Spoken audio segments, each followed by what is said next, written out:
we should go through and delete the, like, for example, last time where we had the special third part, which is only 26 seconds long and is just cluttering up our uploads. I mean, yes.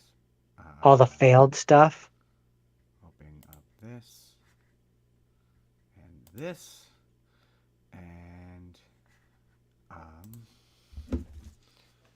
hold on just a second. We are going to start. Huh. Wait, am I just realized.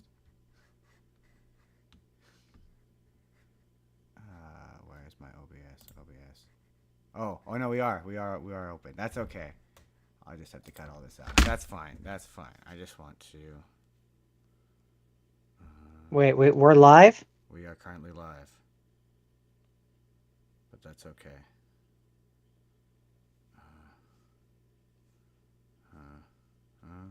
No, it's not that I'm worried. I'm trying to get the actual stream open.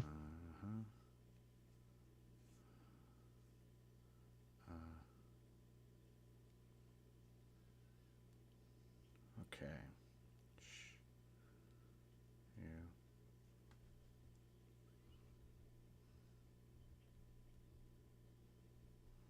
Okay, that's open. Okay, I'm ready to go. Are you ready to go? Just about. And then that.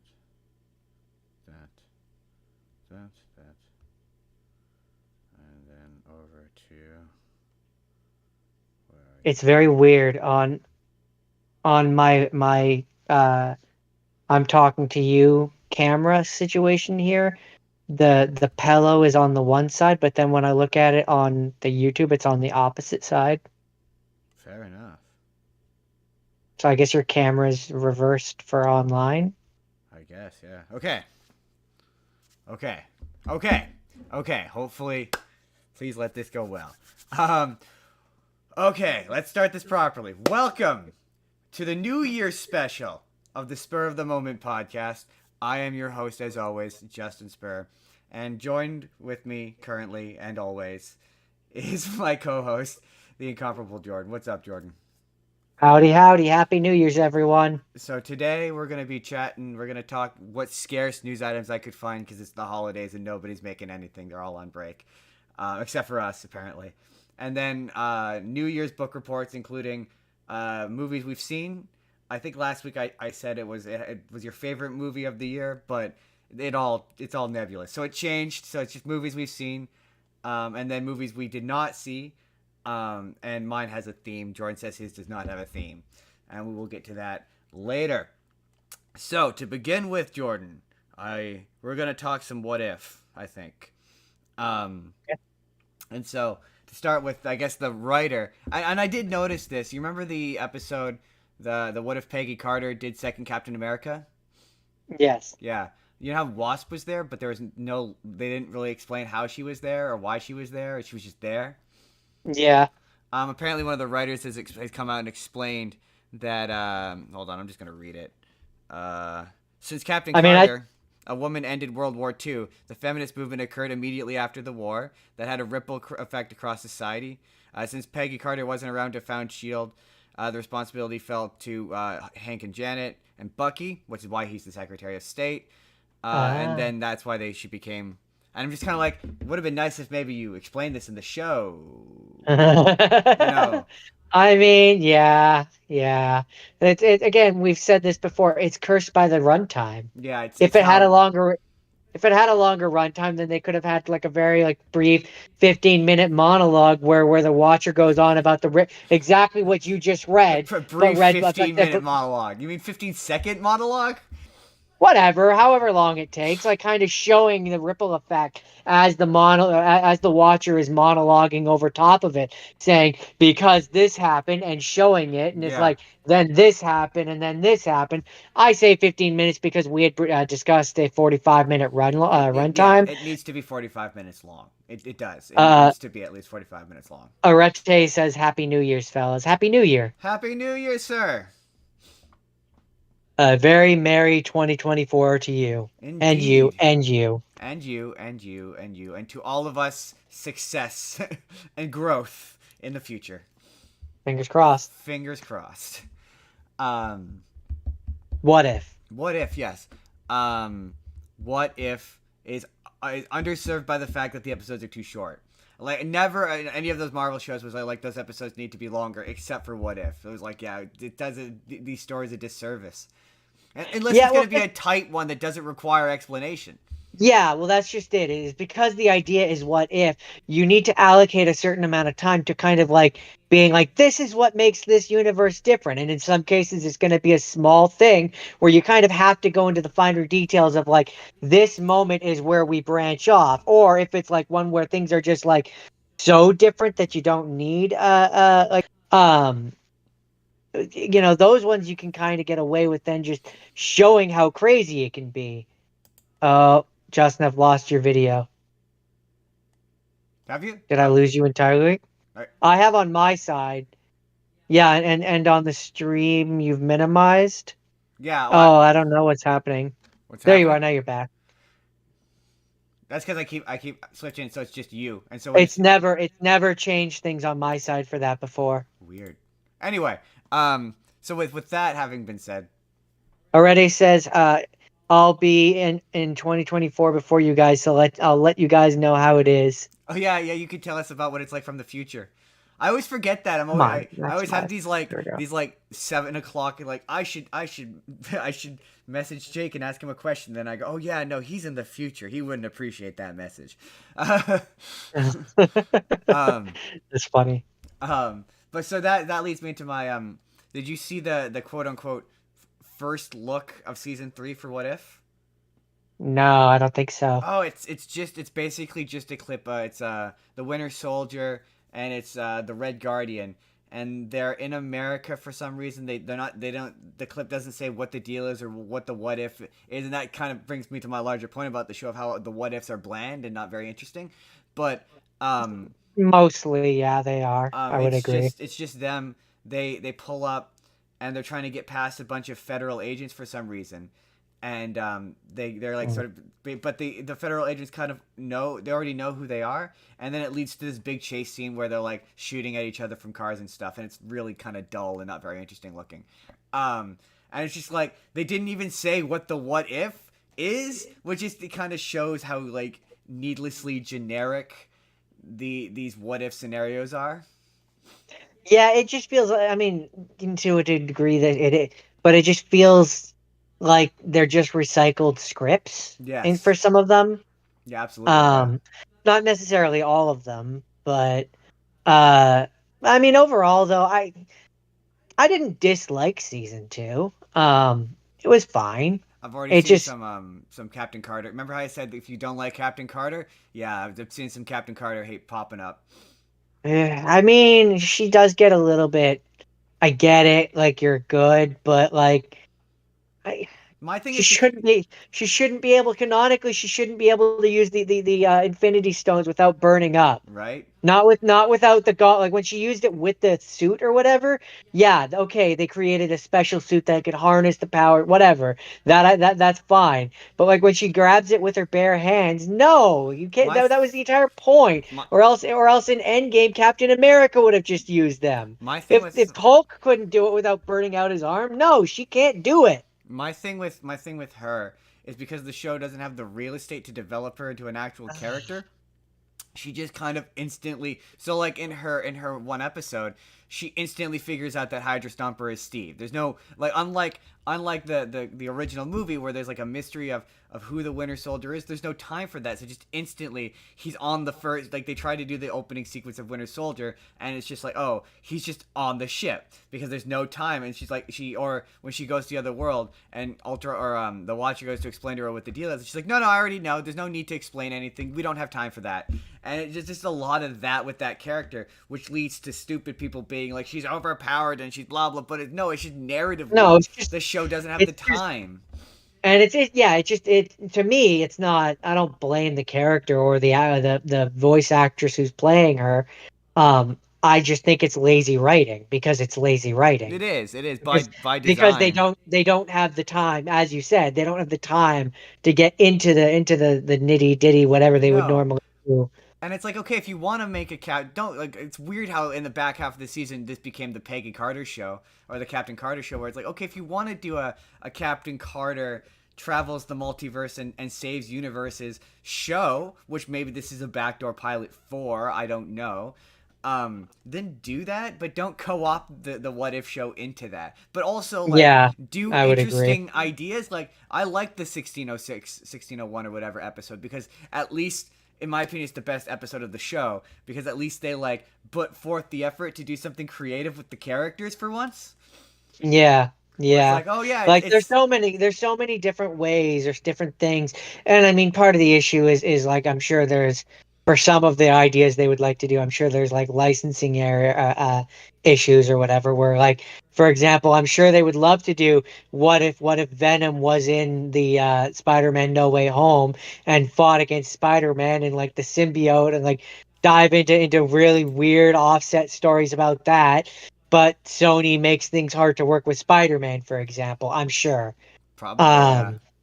Um, or at least those specific versions of the characters. Because yeah, like I mean, you have if it's what if and you're allowed to do whatever you want, you could then have it branch over into like what if some of these MCU characters started interacting with like the Cross the Spider-Verse Well, characters, for I example. saw a list of those leaked what if episode possibilities they were thinking of, and all of them were 1,000 times more interesting than what they did in this season. Every single one was better. Like they had one where it was like yeah, the one we talked about. What if the other half got snapped? Or one was what if Wanda grew up watching musicals instead? And I'm like, that's awesome. Like that's way more interesting than Happy Hogan Saves Christmas, which I liked. Don't get me wrong, but like conceptually the idea is interesting, and it's like a lot of these ones Um, are like they have boring ideas that the execution elevates them. Like Happy Hogan Saves Christmas is terrible on paper, I don't care what anybody says, but the episode no, elevates it it. was. Um, There was there I, a while back I saw a Reddit post which had a bunch of more like exactly it was exactly the kind of thing that we were talking about where it's like what like more interesting what if stories, and there was one that I saw there which I was like, you know, that would be interesting to see was what if Wanda Maximoff was the Sorcerer Supreme, Yeah, yeah, that's actually interesting. right? The repercussions of that. Or what if another one was what if Peter Petrikov was fast enough, Oh yeah, I oh guess, yeah, that's like to good. save the day or whatever. I think it's because, and it just sort of seems like they're really insistent on well, they are and they aren't, and this is a thing. This is going to be a thing. I'm specifically this is going to be a TikTok video because I didn't this never didn't wind up in any of my other videos. So either get all of the voice actors, all of the actors back to play the characters, or get none of them back. It's really distracting when Jon Favreau's there and he's speaking to a voice match of Robert Downey Jr. Like, why is it that Chris Evans and Robert Downey Jr. were the only ones unwilling to come back for this? Like, then don't include their characters. It's really distracting and it pulls me right out of the show. That's fair. I definitely understand what you're saying. It doesn't really bother me so much, but I can see how it would. It's just like it hits your ear and you're like it's just not right. You know what I mean? I think it would almost be better if instead of trying to get a voice match, make those particular characters just sound like entirely different and make that the point. Yeah, I mean, I've already argued the point that you don't look the same across the multiverse. So Yeah, like like just make it so make they it where sound it's like different. it's a or I was gonna say make it where it's a Tony Stark who looks different. Yeah. Don't explain why he looks different. Don't acknowledge that he looks different. Just have him look different, and then you can have him have a different voice. Exactly. Yeah, like It's a multiverse. He's I just think that's part of what that's the Andrew Garfield version. exactly. That's part of what holds I think this show back is they're really insistent on like matching the likeness and being like, well, what would my version? But then they none of them do. Like in the one with Hela, it's like, oh Hela quips now, and so does Wenwu. They do quips now, even though that's not what their characters were like. So it's like there's Mhm. no, it doesn't even the characterizations are so bizarre that half the time you're like, is that them? and then you IMDb, you're like, oh yeah, no, that is actually Taika Waititi. It just doesn't sound like him. It's weird. Hmm. And it's like I will say the voice acting is better this season than it was last season. Poor Sebastian Stan, his first episode, he came out and it was like, my God, none of them want to be doing this. None of them are interested in this. Like they don't sound that they have an ounce of enthusiasm for this show. I mean, part of the problem is they're just in a different place in life than they were when they originally did the movies, both age-wise and just like in terms of where they are. Yeah. And so, I mean, yeah, of course they're gonna have a hard time being one to one, even if it is them. But I mean, for the most part, I think they do an okay job. For the most part, but it's yeah the voice like it's better this season. It's much better this season. It's way better. Oh, I also saw what you mean when you were like it felt like the episode where they're speaking in Mohawk, where it felt like that wasn't supposed to be the because I saw a clip of it and I was like, yeah, that's weird. It doesn't look like and the audio sync doesn't match in English either. So I'm not sure what maybe they were trying to animate to both so they could slap both on and it wouldn't be crazy distracting. Yeah, But it I could is. believe that. It's distracting. You're watching it. It's like I watched the English version. He watched the Mohawk version, and the English version is bad. Like it's really the voice acting is horrendous. It's not good. The Mohawk version, I mean, I can't speak to whether the language itself was bad or good, as I don't speak it. Yeah, It sounded like it was pretty. I just am not a big subtitle reader, and so for me, it's distracting to have to try and read and watch at the same time. yeah, Um, which is why I just generally kind of don't love subtitled. I'm a dub man. I'm a yep, dub man yep, all day long. yep. Me too. Because my brain just has an easier time getting into whatever media I'm watching, generally speaking. Unless it's If live it's in action a, dub. If it's a live action dub, no thank you. yeah, No um, thank you. s- very rare specific ones will I go watch a thing when it's in subtitles.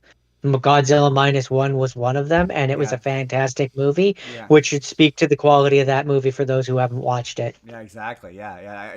I mean, I for me, my Japanese, if it's in live action, it's got to be in Japanese. It can't be. I can do dubbed, and even then, I'm hitting this point where even dubbed animation, I'm like, I'm having a hard time. If it's new, I'm having a hard time. The acting is always stilted in English. But if it's like old, like a thing I grew up with, then no, it's always gonna be in English, like a Dragon Ball Z or a Pokemon.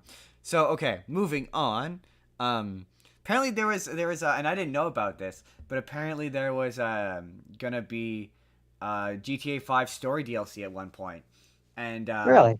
it got canceled because of creative differences, and I'm just curious, and because of the success of GTA Online, so it makes me wonder who would it have officially like said would officially because I know that they've more or less said that it's option C, I think the one where they both live is the canon ending. But do you think that they would have canonized an ending officially I had that mean, they come would have out? had to if it was continuing the story, unless it was a prequel thing about like them doing their robberies back before, like That at the would be beginning of fun. the game. That would be fun.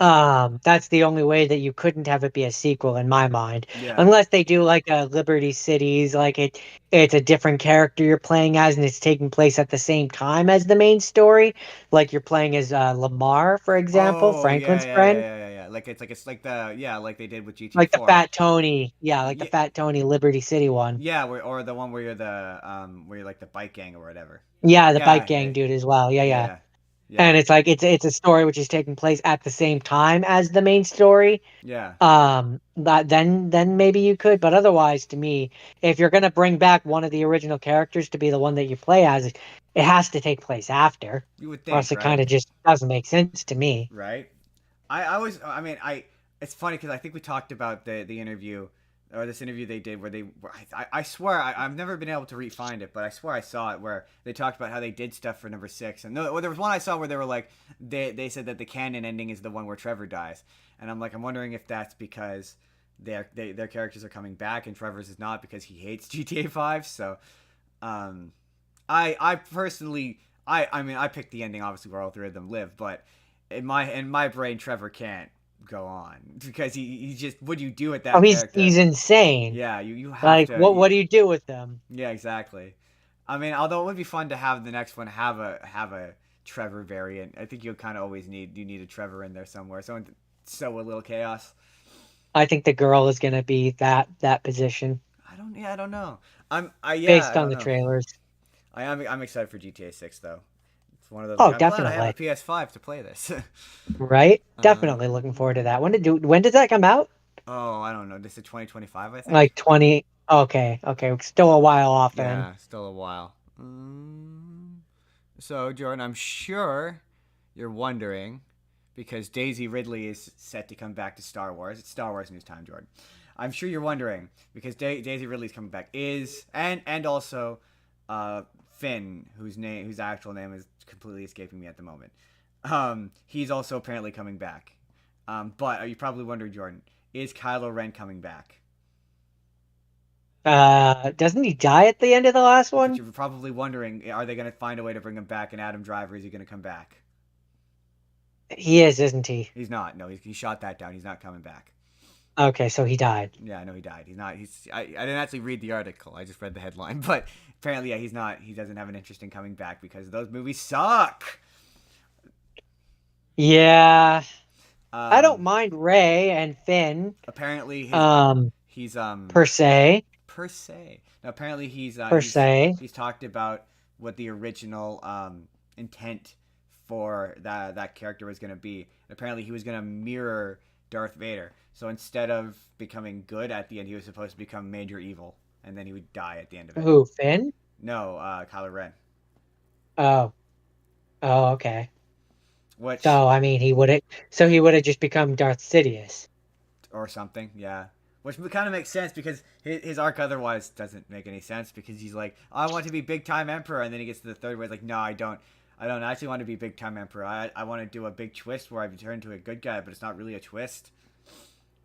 I mean, those movies are not very good. They're not very good movies. I like the first one. It sets up some promise. It's just a new hope, but I like a new hope, so I didn't mind that. But the other two kind of drop the ball. A little bit, yeah, She yeah. she's not she's not a Skywalker. I'm sorry. I mean, In my head canon of the script of the film, she fell to darkness and realized she was a Palpatine and murdered I mean, everyone. in my ideal version, We had an ideal version of these. she kills Luke Skywalker in our version. Right. Big twist of our movie that doesn't exist in our version of because we did an entire rewrite that was a podcast pilot that nobody listened to and disappeared off the internet. But in it, Which is disappointing. which is disappointing. But in it, Maybe one day we'll have to sit down and we'll have to redo it all over I mean, again. maybe we could do it as an If episode, if a you the special. audience if you the audience shows an interest in it, maybe we'll do it. Yeah, maybe. Hey, maybe we'll do a special episode of this, and we'll attempt to reassemble it based on what we remember of it. But the big thing of it was that Luke Skywalker in the second, because we rewrote the whole trilogy from start to finish, and the big twist was in the second or in our version of Episode 8. It would be revealed that basically Luke Skywalker was the Emperor and he was the bad guy and he fell to the darkness and he was a big time Sith now. And we had Rey. We had our own version of Rey, and she runs into a curmudgeonly old man in the second one, and it would have been Mace Windu. The twist would have been it was Mace Windu, and he was alive, and he had a robot arm. He had like a sick robot arm, and yeah, he trains Rey, and she goes and fights Luke Skywalker, and that is I don't remember. Did we have a Kylo Ren? I feel like we had a Kylo Ren. I feel like we did. It might have been Kylo Ren. We might have reworked him because I think the goal was to rework as many characters into it without like changing them as we Yeah, could. yeah, it was to change it as little as possible. So And we that might have just had Kylo Ren. I know we had a Rey and a Finn, and Rey didn't start off on a desert planet. She started off on a city, and it was like a suburban kind, not suburban, but like a metropolitan. Like it was rainy. It was basically Coruscant, but it wasn't Coruscant. And she was a street orphan, a little scrappy, and Yeah, I don't remember. I don't. Yeah, yeah. Maybe one day. Maybe one day We'll we have will to we'll have to sit down, watch the actual three movies, and then try and actually do remember. this again. Or maybe one day I'll be able to actually recover the actual audio off of one of the That'd things. be nice because there's a lot of details that I don't remember. Yeah, it was good though. It was really good. I remember one person listened to it, and uh, and they said it was we actually had some good ideas. Um, I definitely remember Luke being the one who falls to the dark, yeah, and he was. I definitely remember us having a version of Windu who comes back. Because I'm sorry, man has his hands chopped off and doesn't survive, but Darth Maul gets chopped in half and manages to come back from the brink Yeah, of death. yes, You're telling me it's not realistic also Darth Vader, yeah, and you're telling me that it's not realistic that Mace Windu would have had his hands yeah. like I had metal hands seen and survived. I had seen someone who Force had could have helped him. Force um could have helped him survive that fall from up there. I had seen someone who had at the time who had said that it's not that unbelievable that characters live through Star Wars, and it kind of changed my perspective on things. Where I'm like, yeah, you know what, that's fair enough. Yeah, Mace Windu, because it was like at the time they were talking, they constantly talk about bringing Mace Windu back because Samuel L. Jackson wants that character to come back. And yeah, at the time I'm being like, yeah, who's to say he didn't survive? All right, fine. He's now Luke Skywalker in that movie. And I remember we were really proud of Luke Skywalker being the bad guy. It's a shame I can't justify it as well as I could back then, but I just remember that was the big It was the twist. idea. The idea was basically that he had tried to set up the Jedi Temple, and over the years he had become more and more aware that the Jedi were like a No, failed institution. I don't think that was all right. That feels like we're co-opting the Last Jedi. I don't think. I think our idea was smarter than that. I just don't. I remember it was really clever. We had come together on something that was like really clever. That we're like, oh, nobody's thought I of just this. That was the big thing. yeah, Was it nobody had was thought of it. believable was the Yeah, thing. we cracked it. I remember being really proud of how we had cracked it. We were like, yeah, we have written an infinitely better trilogy, and we completely Uh, cracked it. And just I everybody, wish we could everything. recover. Oh yeah, I one wish we day, could recover that one day. file. Yeah, maybe we'll try attempt it. Yeah, if there's enough interest, maybe we will attempt to recreate it. But I don't think it's gonna be as good. It Um, was one of those moments where it was like lightning was in the bottle and we we got we it did an down. even better version the first time that we didn't record, and then we tried to record it, and it wasn't as good as the first version. It was missing details from that first version. It was like, oh, I wish, yeah, I to this day I wish. There's certain times I'm like, oh man, I wish we had recorded that. It would have been good content. Moving on though, moving on. George, you're probably asking yourself right now in this moment. You're like, Justin, what are Obama's favorite movies of 2023? Rest assured, George, we know because he told us. We know what I mean, Obama's I, I wasn't wondering that, but now you've piqued my interest and I kind of right, want to right. know. It was the same thing for me. I'm like, I didn't want to know, and then I like scrolled past it, and then I went, I kind of want to know. Kind of. So okay, these are his favorite movies. I guarantee you've heard of none of these. Okay, number one is The Holdovers. Number two, Blackberry. Number three, Oppenheimer, which, just as an aside, I sort of feel like if you used to be president, you maybe shouldn't be like, the movie where they created the nuclear bomb that we used to create a mass genocide? That's one of That's my favorite of that's the one of year. my that's one of my favorites of the year. I, That maybe I don't really like that one. say it publicly. That's all I'm saying. That that was a solid film. It's a good thing we did as Americans. It's a good thing. And then American Fiction, Anatomy of a Fall, Monster, Past Lives, Air. Which, by the way, Air and Blackberry are those movies they made where they were like, what if we did biopics, but they were about the thing instead of a person. So they did Tetris, which apparently was bad. They did Air, which was about Michael Jordan's shoe, which was also apparently bad. And Blackberry is about The the Blackberry. BlackBerry phone, yeah. And then we have Polite Society and 1001, which I haven't heard of any of those. But those are Obama's favorite movies. Maybe take Oppenheimer. I mean, it's a good movie. It's a good movie. But you're not the guy to maybe say that it is. That's all I'm saying. Okay.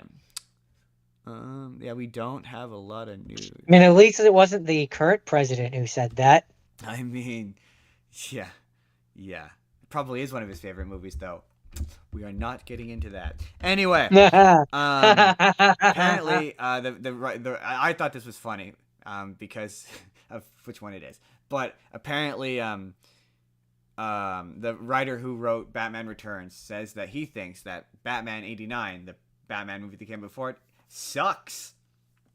And apparently, the original version of Batman Returns used to be darker and more anti-Batman. Like, it made fun of the commercialism of the last movie. And it's like, did you forget your movie's Batman Returns? The movie that ruined Batman? No, okay. I'm gonna say it. Well, it ruined that version of the Batman franchise.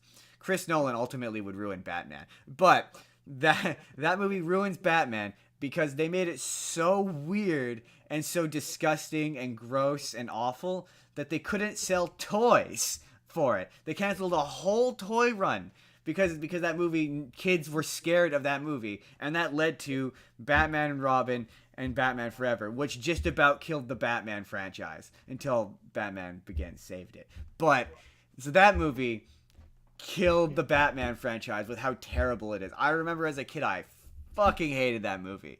And then I became like a teenager and I pretend I didn't hate that movie, but we all hated that movie. I don't really have big memories. Wait, that you're talking about the old ones, Yeah, the right? one with Penguin.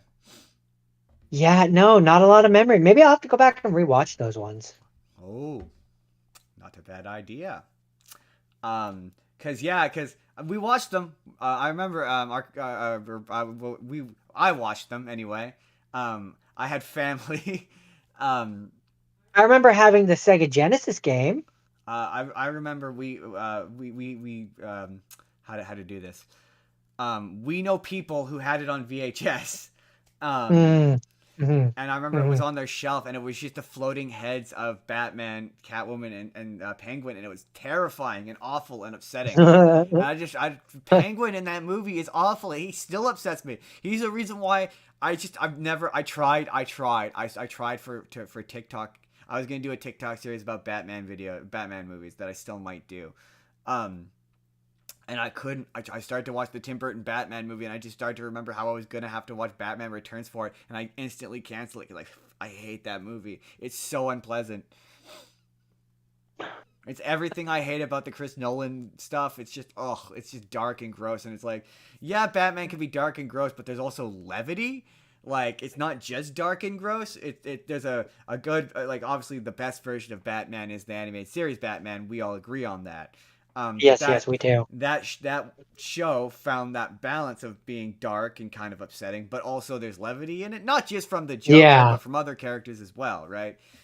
yeah. Um, and just the best version of DC is that animated is the animated universe it eventually spawned. Like that still is the best version of DC because they understood like, yeah, you can have your dark moments, but you also need levity because it's a superhero thing and superheroes are supposed to be fun.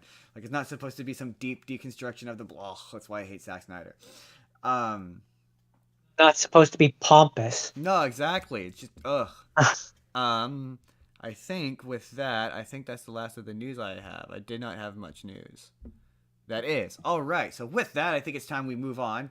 And we are once again going to do our fill in the blank sponsor section, where if you would like to sponsor us, this is the section where we would shout you out. Until then, we are going to continue to shout out our network, the Arate Podcast Network.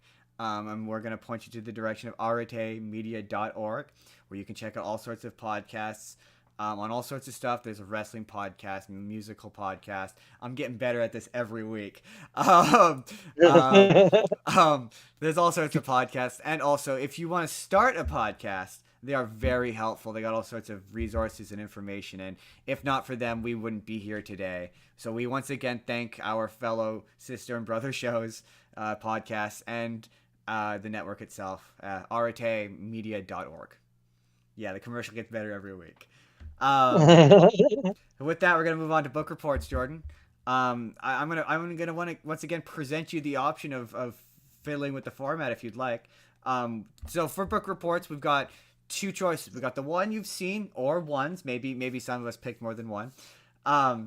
That you've seen, that you saw before, you've seen before. If you want to add anything, if you want to do anything different from mine, I'm gonna do something different because we've both seen it. And then in the second bit, we have ones we haven't seen. or one you haven't seen if you only managed to get one. So, Jordan gets to go first. Do you want to do them both back to back, or you want to do new one, old one, then old one? You choose. I'm going to do I'm going to do my old ones first, and then much like how we're springing into the new year, I'm going to spring into the one new one that I watched. Okay. But I have three things I want to talk about for the things from Christmas past, as it were. Um, Not really Christmas, but it was the best one that I could think of on the fly. Uh, so I want to start off with a short, actually, which was the Once Upon a Studio short from Disney Mm-hmm. for their 100-year I celebration. love that special. It's Um, so good. I love that. I loved it, and so I was like, I want to watch it again and then Yeah. talk about it again because it's just it brings such joy to me. I Getting to see all the styles come together, and I maintain that they could make a show out of I don't that. even know if just I mean I did think about a show. I mean I want a revival of the House of Mouse. Like that's my dream. But if you can't do a full show, totally get it. But to do a series of shorts where it's like the characters all work with each other and they all know each other and they all have a relate and it's like Yeah. an office style kind of. I think that would be fun. I still maintain that Um, the Office Muppet Show is good. Like that one was fun but weird because at times they made jokes that I think were weird for me from the Muppets. but But they're funny. They're um, funny jokes. one thing watching the Once Upon a Studio short did make me think of though that, and because I've been watching the Percy Jackson show that they're making currently on Disney Plus, is I would love to see them do a series based on the and uh sorry, words. I would love to see them do a series, like a show series based on the Kingdom Keepers books. Oh yeah, yeah, yeah, Um, yeah. I think that would work really well for like a Disney Plus television What's show. weird is they keep announcing projects that like sound like someone saw the premise of that and then went, I can do it better. Like there was one that John Favreau was gonna make that was basically more or less in its description was Night at the Museum, but it's at Disneyland. And it sort of took that idea that the characters of the park are maybe alive actually and kind of stole it. Um, but I love that book series. For those who Yeah. haven't read it, there's a good number of them. It'll keep you busy for a while on Audible. I mean, definitely a Uh, streaming show at the very. They're not long well, books, and you can easily knock out a couple seasons out of it before it that's starts to what I get like. really dense. There's like 8 books or something like that, and yeah, you could absolutely make a book a season, Yeah, essentially. especially Um, with the first one where it's like they start off and they're basically influencers. Like that's basically uh, it's the they're same thing. they're hired as they're hired as holograph or hologram guides. Yeah, they're Um, walk around characters, but they're like so it's basically like you could be like, oh, he's like a you can reinterpret that into today's language, be like, oh, they're like a TikToker, an influencer that they've turned yeah, into a. It's easy to make into it a relevant. holograph thing. Absolutely. And it's one of those things where they could add I guarantee you the only reason why they don't make it is because in order to film it, because it all takes place in Florida Disney World, they would have to like cordon off sections of it to get it filmed, and they probably don't want to shut down their park long enough to get that filmed. Probably not. I mean, yeah, it's tough. That's where it's like to make it into a movie and then the back half of it takes place at night.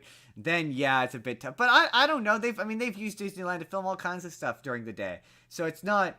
It's doable for the right project, and I think this could be. I mean, I'm the one who turned you on to those books. And I love those books. when I'll never forget when I picked it up, it was like my brain went like Kingdom Keepers, and I went Kingdom Hearts, and then I read it, Yeah, and yeah. um and yeah, it's one of those ones at the time when I first read it. I mean, I think I was still in high school. Um, I was like, this could be something. Like, why are they not taking this and adapting it? Like this has to be like. I know that he did a book reading at Disneyland once because I was at one point following him on Facebook. Um, it feels like this is like sponsored by Disney, and it's such a. They're Oh, it looking for was. It like was young adult stuff they can do. This kind of feels perfect for them. if you go onto his webpage and stuff, he has a frequently asked questions. And no, Disney absolutely hired him to make this book series. They Yeah, have the proprietary rights to it. They absolutely could take it and and make it into and a live action it's show. not Disney. It can't be budget prohibitive. And those books are popular. Like I think there's like 10 of them. Like there's a lot, and No, then there's a lot of them. I know that he did like I think like the original series is in it like 7 books, and then he And then he rebooted it, came and back and he came back and he did a continuation of it where it was like three more books or something like that, which then wraps it up and finishes it up. yeah, They go back in time and stuff. But didn't he eventually do a reboot like where he rebooted the whole thing? He did a reboot series. I think he has now since done a continuation of the series where it's now their children. Oh, okay, because I thought it was like he came back and he basically redid. Because again, I follow him. I loosely follow him, so it's like I seem to recall him announcing a book where it was like, it's the first story, but it's like it's different but the same. Oh, maybe. Last I heard was it there was the ones about the kids, but Interesting. I maybe he since rebooted it. I'd have to go Interesting. and look that up. So what's your second thing? Um, my second thing was I rewatched the movie Elemental, which good movie, good solid I like that movie. children's movie. It was one where and this was what I wanted to quickly touch on where I think the advertisements for it did a disservice because they paint it as one kind of movie Absolutely, it does. when it's really like yes, that stuff is in there, but that's not the point and that's not really the thing that I would have sold it on. Yeah, exactly. I Um felt the same way. I was like, oh, this is so much better than the advertise. The advertisements just kind of made it look like, eh. But it's funny because it's a sort of a test case, and it's probably why we talked about this in a previous week. They're putting all those Pixar movies that Disney tried to kill Pixar with. Um, they're putting them back into theaters because they discovered with this one, if you just leave it in theaters, like it's no longer about the opening weekend anymore. Like it's no longer no. about these things make $1 billion in one weekend and then you coast off of that. Now it's like no, you have to leave them in there, allow them to gestate a little bit, and then allow them to like then they eventually will make money, which is what this did. This made a ton of money because they just let it sit in theaters and people the word got out that oh it's not as bad as the trailers make it look. Because the trailers kind of paint it like it's all about the fire and love or fire and water characters falling in love And it's and like like barf. and it's like that's like that is in there, but that's not really the point. It's also Yeah, a story about like immigration and like finding approval with your father and yeah. family But with and the state of the world, and hey, look, they got a lot of they got called the W word. I'm not going to use the word. They got called the W word because they dared to have a gay character appear in a frame. Can you imagine if they hard advertised this as an immigrant story? It'd be called the W word so fast. oh, absolutely it would because people are stupid and Yeah, complain about the littlest thing. yeah, But that's what makes it such a good movie is it touches on yeah. those things Oh yeah, and but it does it in a way which is like it's still friendly and fun and yeah. enjoyable. That's the thing about Um Disney and modern Disney movies that everyone's pointed out. It's addressing generational trauma in a way that's and it's maybe because um delicately we perhaps are know people who have had suffered perhaps a teeny bit of generational trauma. If you get my drift, don't say anything more. Not if you get my drift. yeah. Exactly. Um Um, but yeah, it's a thing of like, oh yeah, there's definitely a drift between maybe people our age and people older.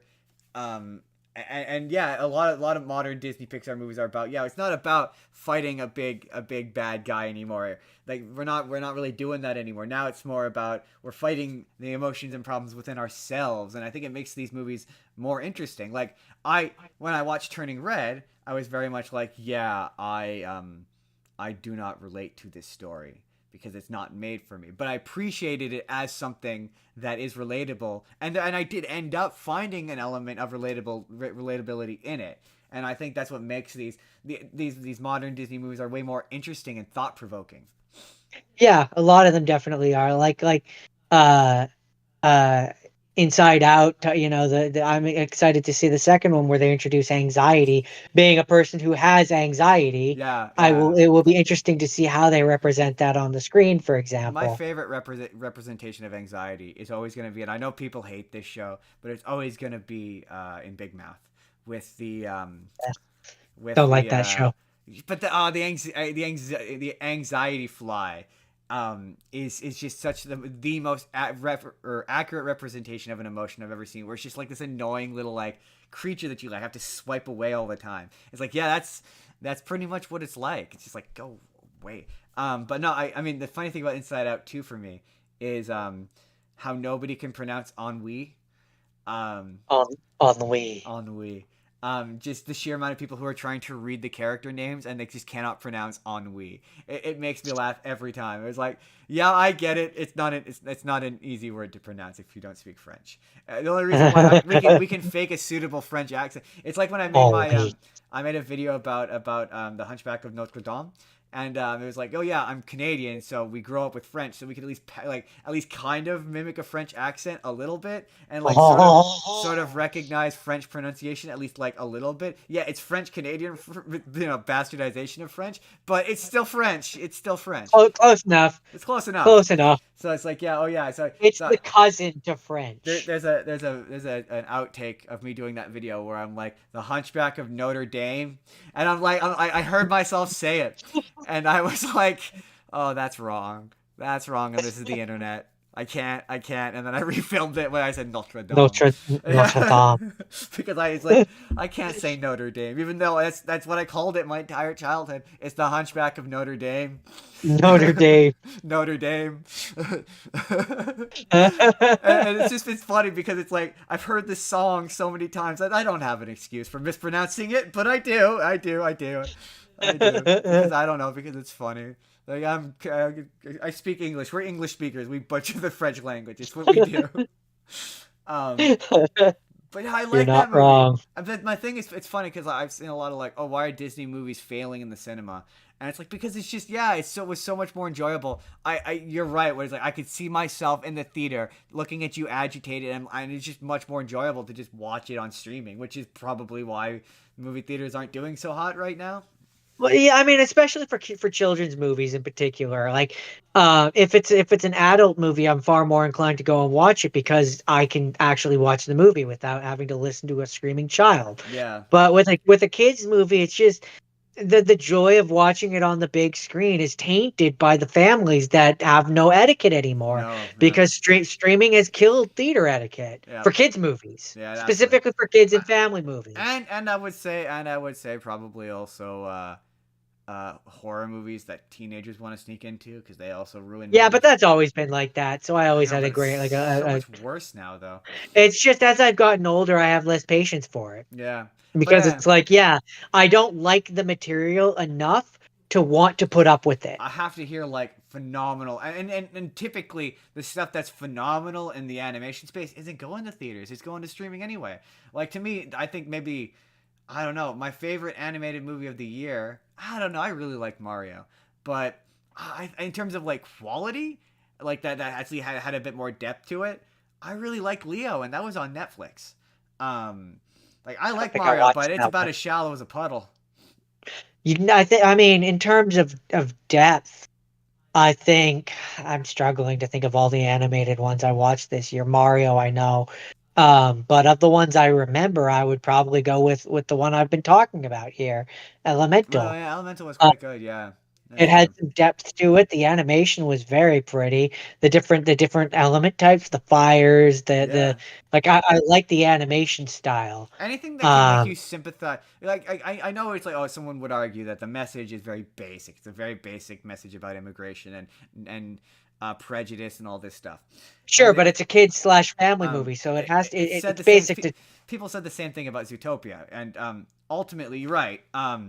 If that's how you get the message to people, if the message needs to be simple to get across, then why criticize the message? right. It's a necessary message. It It's needs to to be taught, and create the empathy earlier amongst people, or in this case, the earlier element the people. better. Yeah, So if you can get it across to the next generation before they become tainted by us old bitter adults, yeah. I then mean, it's. that should be the goal. I will say it is one of those. It is one of those movies where you're like, oh, you're anthropomorphizing something that doesn't typically anthropomorphize. So why does it follow the same rules and logic of a human society when they're not human? Like it was kind of the same thing with Zootopia, where it's like, why do they follow human rules when they're not human? It's very strange. But beyond that, no, it's a cute movie. What's number three? Number three was, and it's funny that you say three because this really was the year of threes. Um, because there was both Quantumania, which was Ant-Man 3, and the one that I'm going to talk about, which is Guardians of the Galaxy Oh, Volume I'm so 3. glad I didn't pick Guardians of the Galaxy 3 then. I was gonna pick Guardians of the Galaxy 3 because I was like, I kept going through the list of movies this year that were my favorite, and there's just nothing. There's nothing. This year is kind of dry. There's nothing this year. Every time I went through that stupid list, that was like great. Everything was Yeah, good. It was like, oh yeah, I liked Mario, but it isn't great. Or I liked Creed 3, but it wasn't great. But it was like, yeah, Guardians of the Galaxy 3 was genuinely great. Like it was really really good. It makes you feel so much sympathy for a 3D raccoon. right. Like I felt genuinely sad for Rocket in this because his story, and it kind of makes you go like, oh, that's why he keeps everyone at an arm's length, and it does it really, really well. Also, there's the whole Peter Quill wrestling with the fact that the girl woman Gamora that he fell in love with is now replaced with one Yeah. that is like almost nothing like her, and he has to like emotionally wrestle with this. Um. um the finality of like the a good number of the original Guardians, their story's kind of done, and I they're mean, like they're kind of. I mean, Chris Pratt's coming back. There's no way he's not. He makes too I much mean money doing these movies. they said at the end of the credits that he was coming back, Yeah, so we know that exactly. he's coming My back. thing with But this one, I'm more mean like Mantis goes off to yeah. kind of find herself. um uh uh uh the dumb one has a family kind of with these little girls. Hmm. What's his name? Drax. Yeah. Um, and so he kind of feels like I he's mean, he's done with not his. coming back. Dave Bautista is No, not coming his back. his battle is done, so his story's done. Um, It really is a question what's of her? which one, how many of these characters are coming. Well, I mean, it used to be how many of now who knows? It's nebulous with Jonathan Majors, but it used to be a question of okay, which ones are coming back to do a Secret Wars? Like none of them are coming back for another full movie, but all of them may come back to stand in front of a green screen for $5 million to do a Secret Wars. You pay him enough, yeah, That's like yeah, at the definitely. end of Thor 4. Everyone was like, "Oh, Natalie Portman's gonna be new Thor." I'm like, no, you could tell she had no interest in that movie. She's not coming. She'll come back to do a Secret Wars, and that's it. That's the only thing she's gonna come back for. Pretty much, yeah. And it's the same thing with a lot of Um, these guys. Where it's like, yeah, Gamora might to do a. I mean, oh, so there was a I couple could of them who see, have come back for I What could see If. Gamora coming back to do like a Ravagers show. Yeah, oh yeah. I mean, this show is riddled with like they're setting up for spin-offs and it gets really like, oh yeah, they're setting up for spin-offs in the third act, and it kind of loses that sentimentality that makes his Guardians movies better than most of the MCU.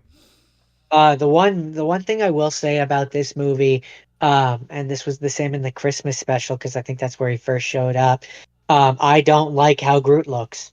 I'm not a lover of it. No, it looks too I much think like I understand why it is the way it is.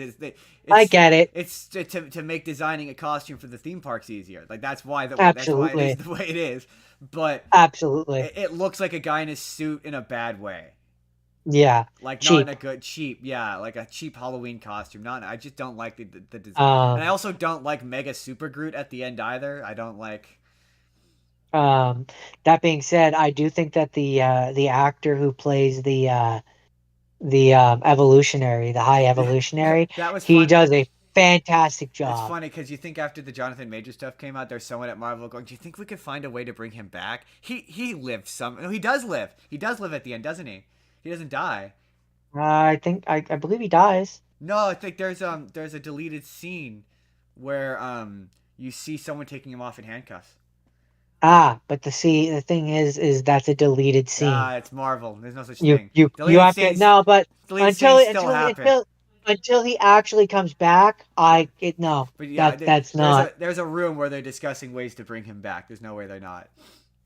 probably because yeah, I could see him replacing Jonathan Majors, There'll but be a universe where he's Kang. Like, oh, he looks like the High Evolutionary. Ooh, he's spooky. Like, yeah, I'm sure they'll do something like that. um no, yeah, they'll introduce it in the next season of What If. It'll be what if the Grand Evolutionary got Rocket at the end of volume 3, Yeah, yeah. and it'll be he became Kang. And I think I just That's what happens. I also enjoy. I mean, obviously, I enjoy the High Evolutionary and Counter Earth because I grew up watching Ultimate Spider or Unlimited Spider-Man Unlimited, and he's the main bad guy in that series. Yeah, Yeah. yeah. So that When was I an when I heard he interesting was gonna be thing the to be bad guy, like, hey, it's an obscure Marvel character I actually know. It was very funny when I know him. when I learned he was an actual comic book character. I was like, oh, I just thought he was invented for that show. I didn't realize that he was an Same. actual like deal, and apparently it's quite a big deal. But I So kind of wish though with that one, in retrospect, I mean Thor 4. I still wish they were in Thor 4 more. Like they're so suited for that his style of writing. Where it was like if you wanted to do something silly and goofy and be Taika Waititi, then keep the Guardians and do like a silly goofy Guardian road trip movie that's like they have to find Gamora, and then at the end of it, that way you don't have to include Gamora, and then at the end of it, they find Gamora, and she's with the Ravagers now, and then that leads into the third one, and then you can do sentimentality, and then really